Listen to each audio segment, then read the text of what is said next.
on commence par... Les migrants, William, on parle régulièrement de soit pour s'en agacer, soit pour s'en émouvoir. Mais derrière cette bannière générique, les migrants, il y a des histoires parfois poignantes, parfois incompréhensibles au regard de nos standards de vie à l'occidental et de nos valeurs aussi. Et c'est tout l'honneur de la presse que de renouveler de temps à autre un genre qui se perd un peu, le grand reportage. Alors celui que je vous propose de lire, vous le trouverez dans Le Monde. Il est signé Ghazal Golsiri et s'intitule « Les oubliés de Dieu ». Les oubliés de Dieu, eh bien, ce sont deux sœurs, Fariba et Farzaneh. Elles sont afghanes. Elles ont dans un premier temps quitté leur pays pour l'Iran. C'est là que les deux femmes, réfugiées donc, se sont mariées. Farzaneh, en fait, ne s'est pas vraiment mariée.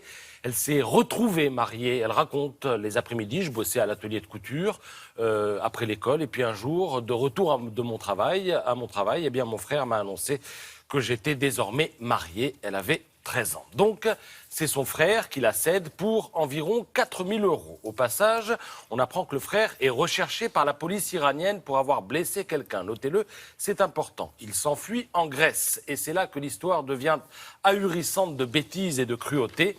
Nassim, le frère donc, appelle le couple pour le féliciter. Sa sœur et le beau-frère. Le mari, le beau-frère donc, lui révèle alors ses vraies intentions. Il est l'homme que Nassim a blessé avant de s'enfuir en Grèce. Il a épousé sa sœur pour se venger. Une proie tombée aux mains de son chasseur. Alors je vous passe le détail du témoignage de la jeune femme. Lorsque je ne réussissais pas le riz, mon beau-père me frappait. Mon mari, lui, n'avait pas besoin de prétexte pour me rouer de coups. Voilà.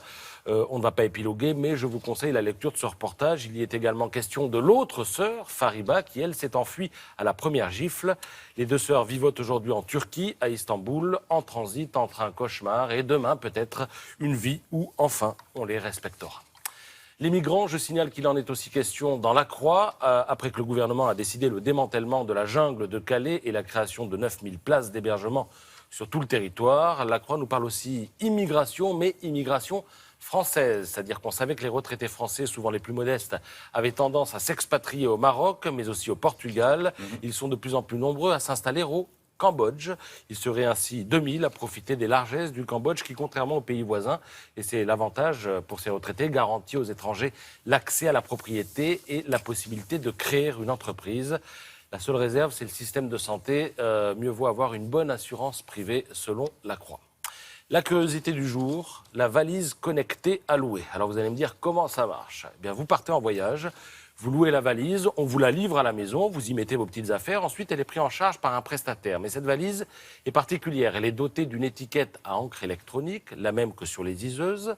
Elle est verrouillée sur les liseuses. Vous savez, les petits écrans sur lesquels on peut lire des livres.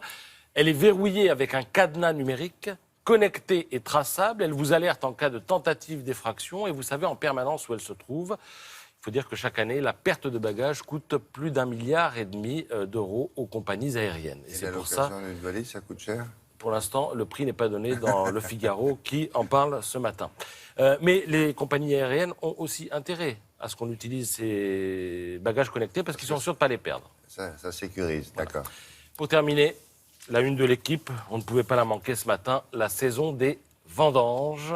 Alors, le vendangeur en chef, eh bien, c'est Edison Cavani, l'avant-centre du Paris Saint-Germain, qui a certes marqué un but hier, celui qui a permis au Paris Saint-Germain de faire match nul, un but partout, mais qui a aussi raté au moins 3 autres belles occasions. Alors, c'est ça, vendanger. Parce vendanger, que si vous une ne connaissez occasion. pas le foot, ça va vous échapper. Vendanger une occasion, c'est voilà. raté. C'est une occasion qui était plutôt relativement facile, et la ratée, ça s'appelle vendanger. Saison des vendanges, voilà. Mais ça